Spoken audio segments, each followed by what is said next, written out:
Break के बाद एक बार फिर से आपका स्वागत है इस बुलेटिन में। दिल्ली हाईकोर्ट में हुए धमाके के बाद कोलकाता के लोगों में भी आतंक व्याप्त हो गया है। राज्य सरकार की ओर से राज्य में हाई अलर्ट जारी कर दी गई है, लेकिन महानगर वासियों का कहना है कि अक्सर किसी वारदात के पश्चात ही प्रशासन की नींद खुलती है। दिल्ली हाईकोर्ट में आज जो ब्लास्ट हुआ है, जिसमें तकरीबन 12 लोग मर गए, ये देश का आज जो कानून व्यवस्था और डिफेंस सिस्टम है, इसको चैलेंज है कि आज हमारे यहाँ कलकत्ता में आईटी सेक्टर में भी कुछ भी हो सकता है, लेकिन ना यहाँ का कानून कुछ कर पाता है, ना देश का कानून कुछ कर पाता है। ठीक है, कलकत्ता कंपेयर टू बाकी सिटी सेफ है, तो यहाँ की जो एडमिनिस्ट्रेशन और पुलिस है उसका हमारे सिटी पे अच्छा खासा होल्ड है। तो मेरे ख्याल से और प्रिकॉशन लेना चाहिए तो बढ़िया रहेगा, जिससे हम लोग और सेफ रह सकें। जहाँ तक हमको लगता है कि जो ये सब हो रहा है, I think lot of people involve in all this. Otherwise ये जहाँ पे हुआ है हाईकोर्ट के सामने, तो ये जगह में अगर इतना आपका सिक्योरिटी रहते हुए भी ये सब हो रहा है तो obviously we don't feel safe at all. But Calcutta is a place, अभी तक हम लोग को ऐसा कुछ सुनने में नहीं आया है, but we feel obviously it's a part of being a citizen of India.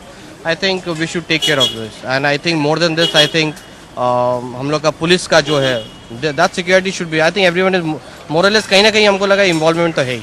जब तक ये सरकार कुछ करेगी नहीं, ये आतंकवाद तो कम हो नहीं सकती। और कांग्रेस सरकार जो है मुल्क की देश में, वो सिर्फ एक ही काम में अच्छा है, वो खाली 2 दिन बाद अपना बयान देगी कि इसके पीछे कोई आतंकवादी संगठन की हाथ है। काम क्या करेगी? कुछ नहीं। अमेरिका में 9/11 के बाद आज तक एक भी हमला और नहीं हुआ, और हम लोग के देश में हर दिन एक होते रहता है। Of India will have some responsibilities always, right? Because if they die, I mean, if I die, it is the government of India now. They have to pay for my family, so nobody will actually try to pay unnecessarily.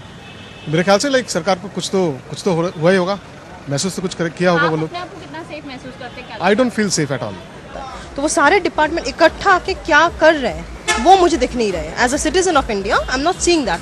वो दिल्ली में हो सकता है, बॉम्बे में हो सकता है, राजस्थान कहीं भी हो सकता है, लेकिन हर एक डिपार्टमेंट जो कंसर्न है वो मुझे यूनिटी दिख नहीं रही, जिसके लिए मेरे को लग रहा है हर बार ये हुआ जा रहा है। तो that has to be taken into concern. पिछले 3 महीने 13 दिनों में दूसरी बार दिल्ली हाईकोर्ट को निशाना बनाया गया है।